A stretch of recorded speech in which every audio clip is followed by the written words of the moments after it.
Welcome back to the Minnesota State Mavericks Dynasty, and today, welcome to the Midseason Report. We're going to start doing this every halfway through, just in its own separate video. That way, you know, if I'm doing a game along with it, it's not taking like a half hour of your time. I know I don't like to keep my videos like terribly long. I know like 25 minutes is also pretty long for a video for something like this. And, you know, I wanted to make sure that I could get this in just to make sure you guys can see what's going on in the season. So right now, we're just going to go through the top 25 at this point of the season. We're going to go over it in the next video too, but just making sure we can cover it this time.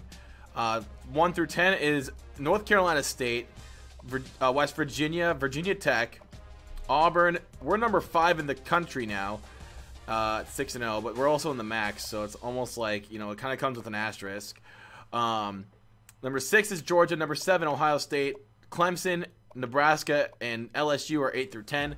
11 through 20 is Oklahoma, Oregon, Virginia, Florida. They dropped down a lot of spots after they'd lost to Missouri. North Carolina, Houston, TCU, UCF, Penn State, and Oklahoma State. And then 21 through 25 is Mississippi State, Alabama after they lost to Arkansas, Baylor, Arkansas, and Michigan State. Other receiving votes go to Kansas State, Florida Atlantic, Stanford, Washington State, Cincinnati, and Minnesota. Washington State and Kansas State have dropped out of the top 25. Conference standings halfway through the season still look pretty good for us. We're the only undefeated team left in the MAC, and that's for both conference and regular season out-of-conference play. Eastern is a pretty good, formidable opponent at 5-2. Western's 4-3. Toledo's 4-3. Northern Illinois is 4-3. Ball State is 1-5. Central is 3-4. Akron, Ohio, and Kent State are each 2-1 in the conference, but Akron and Ohio are both 4-2. Buffalo is 5-2, 1-2 in the conference. UMass is 1-2 in the conference, 3-4 overall. Bowling Green has been struggling, 1-5 overall on the year, 0-2 in the conference. And Miami of Ohio is still looking for their first win on the season. Overall, as from top to bottom, this looks like this could be a trend. I don't know. There's still a lot of football left to be played. There's a lot of 2-1 teams here in the eastern part of the conference, which makes me believe that teams like Akron and Ohio and Kent State are really going to be battling it out here in the next few weeks. As we see, let's take a look at each of their schedules. Akron has been playing very good football. They've only lost to Western and San Diego State. Pretty badly, though, I will say so myself. And they did beat Ohio, so that gives them the tiebreaker. But they're playing at Wisconsin and at Kent State today, or in the next couple of weeks. And then they have a pretty easy-going schedule going out. UMass will be a pretty tough game. So will Kent State, depending on the momentum that those games carry. They may be able to beat Wisconsin, though. I'm not sure. We'll see about that. As far as Ohio is concerned, they've lost to Kansas. They lost to Kansas. Ouch. But they beat Oklahoma, which makes no sense to me. And then they lost to Akron, obviously. The parity in the MAC is unreal. They played Bowling Green and Buffalo. Those will be, you know, I think this will be a win for Ohio, and this one will be I don't know, that'll be a tough game for them. At UMass, at Kent State, and they should beat Miami, Ohio. UCLA will be a pretty tough game for them as well. But that doesn't really implicate anything for the conference championship. Kent State, they've lost to 2 ranked teams already, Virginia Tech and Penn State. They only lost to Virginia Tech by 4. But that again, that was at Kent State, so that's really not saying a whole lot. They lost to Buffalo by 10. So a lot of inconsistencies. You just don't know what you're going to get out of a MAC team each week. You just have to just kind of shoot or throw a dart in the dark. Heisman watch. Pretty important here, as Brett Brown's still in consideration for the Heisman. He didn't have the greatest game last week. He threw for 206 yards, had a couple of interceptions. But on the season, we'll get to that here in a minute. Well, actually, his campaign so far this year is 25 touchdowns, 6 interceptions. He has broken the school record for passing touchdowns in a career already. But still a really solid campaign for him. I would hope he comes out with the win on that. I really do. We don't have to look at that too much. Season stats, this is what you guys are looking for. we have Brett Brown, 25 touchdowns, 6 interceptions. Utley did throw a pass last week for a gain of 14 yards, but 1,800 yards passing for Brett Brown has been the story. He's been the story of the team all year, and we look for him to continue to carry the load. Brett Brown is also the leader in rushing. We've kind of had a debacle at running back as far as who the starter should be. I've kind of gone with Manny Freeman at this time. I like power over speed, and nothing against Carroll Dickerson. I think he's a good. He has his moments where he's good, but he hasn't proven to me that he's worth carrying the load, I should say. So it looks like Manny Freeman is going to be the guy going forward. As far as everybody else, it's pretty run-of-the-mill. Scooter Bravo, 8 carries, 20 yards, and 1 touchdown. Been used in a lot of short yardage situations this year. And then we'll go to receiving here. A lot to be happy about as far as spreading the ball around. 38 receptions for both Burnett and Dillon. Burnett already has 11 touchdowns on the season, and that's already halfway through. Granted, he's getting a lot of those 1 yard to 2 yard plays, but I mean, they still count, so I guess I can't really be too upset. Henry Dillon, 4 touchdowns on the year. Jacob Jackson, 6 touchdowns on the year. Arnold Thompson, Cooper, and Freeman each have a touchdown. Even Dennis Schroeder has a receiving touchdown on the season. We look for all this to improve as the season goes on. We've hit at least 10 different receivers, so that makes me happy that we've been spreading the ball around. Everybody's getting some touches, and everybody's happy. Leading receiver is obviously Henry Dillon, but Jacob Jackson's right there behind him, just by about 12 yards. But Garrison Burnett, he's been all right this year. We have a lot of drop passes this year, though. That's another thing that we got to talk about. Henry Dillon, obviously, he's only a sophomore. He still has a lot of room to improve his receiving, but 9 drops is still a pretty bad number. Garrison has 7 drops. Arnold Thompson has 5 drops, so that's a total of 16, 21, 24, 26, 27, 28 drops on the year. That's just not good, and I know it's a huge concern for me, at least, going forward. And they've almost cost us some games. We still have given up quite a few sacks here. Like 2, 4, 5, 6, 7, 8, 9. And we have 9 sacks given up on the year. So that's actually a down from the previous years. Tackles, Andrew Gilbert leads the NCAA in tackles, actually. This will be the last year of his eligibility. But looking at the stats, we don't have a lot of sacks on our resume. Only a total of 8, 10, 11, 12, 13 sacks as a team. So we've given up 9 sacks, but we sacked the quarterback 13 times. So that's a good ratio to have. Kicking, if we can get that, could go up here. 8 for 8 on field goals here for Marcus Schroeder.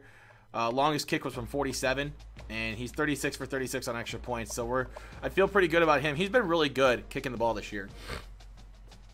Actually, throughout his career, he's been really good. Lopez, he's done pretty good in punting, about average about 41 yards a punt. Total yards minus return average, 37.2. So that's still pretty good. Longest punt with 51 yards. Kick returning, not bad kick returning stats for either of these two guys. They're averaging about 29 yards a return. So it's, again, not bad at all. And then punt returning, Tavon Carlson has done a pretty good job returning punts this year, too. He's gotten quite a few of them to go for 20 plus. So I'm happy about that as well. Brett Brown, 4th in the NCAA in passing yards. He's also 137th in the rushing total department. Again, I can't really say that the running game has been a strength of this team, but we're finding our way slowly. Receiving totals, 48th is Henry Dillon. So I'm pretty sure Jackson and Burnett are hanging around the 50s, somewhere in the standings. Andrew Gilbert, NCAA leader in tackles. Interception leader. Marcus Anderson is at 3 with I think they're all screen passes basically. Kicking leaders, Marcus Schroeder's 44th on the list for the longest field goal, but as far as accuracy, I think he's probably up there at the top. So not much to really go over his job security. We still have a lot of football left to be played. We still have another ranked game to go down against for UCF. And whoever happens to go along the way to try and upset us. We've had a few scares already in the conference.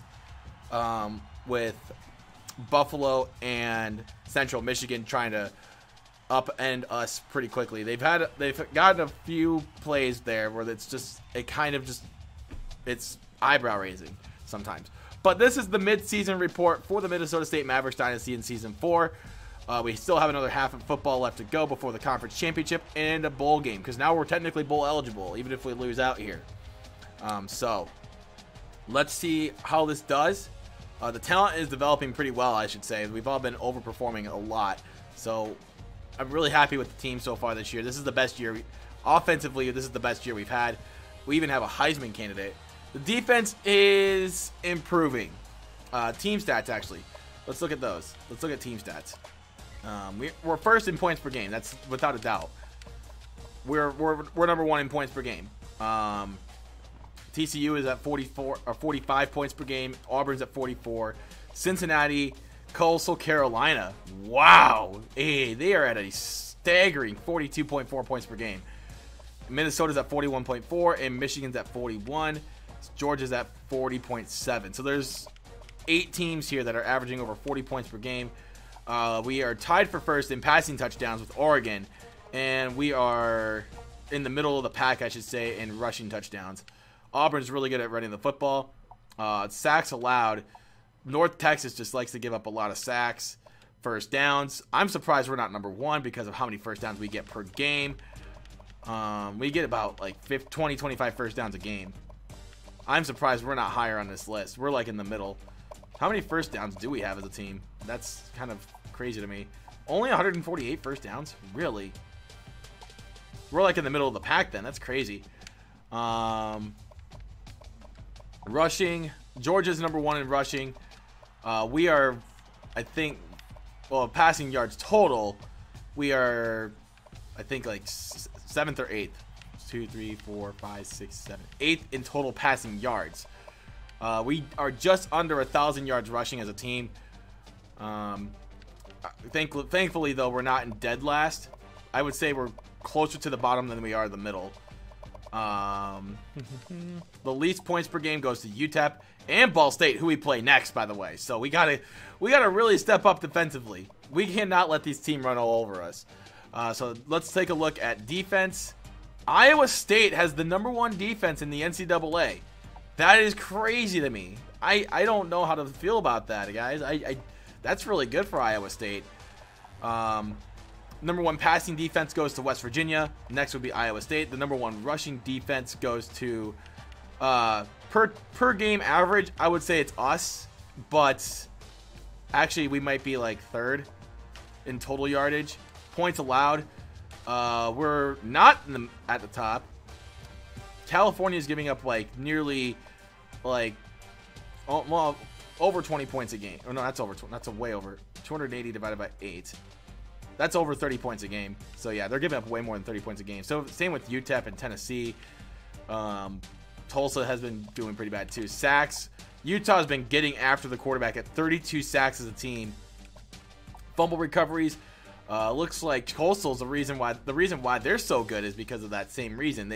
They're getting after the ball. Interceptions.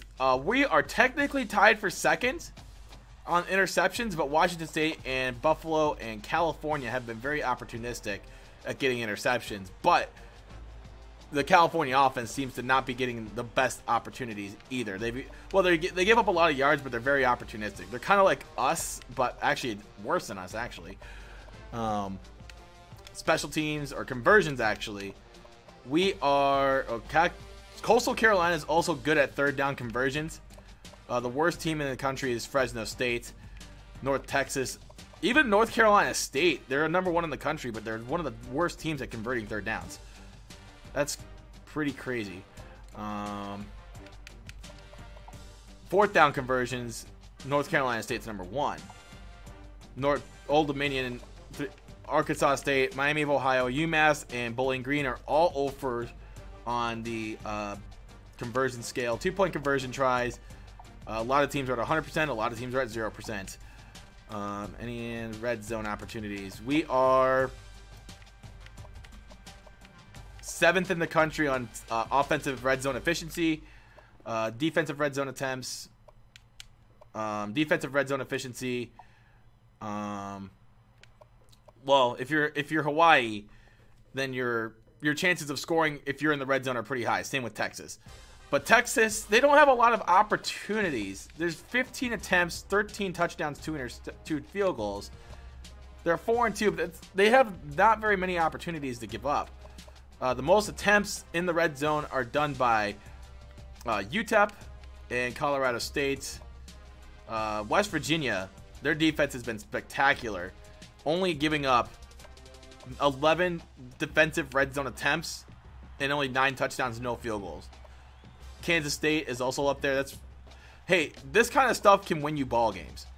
The limiting of the red zone opportunities, the percentage doesn't necessarily matter.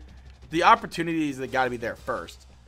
So these teams here are the reason why their records show as, above 500. There's not a team on this list that's below 500 in the top 10. So that's really important. Penalties, only 2 for 25. The penalties aren't really a big thing. Turnover differential. Washington State obviously is on that list. Takeaways, we're not on that list, but we have total of a differential of 6.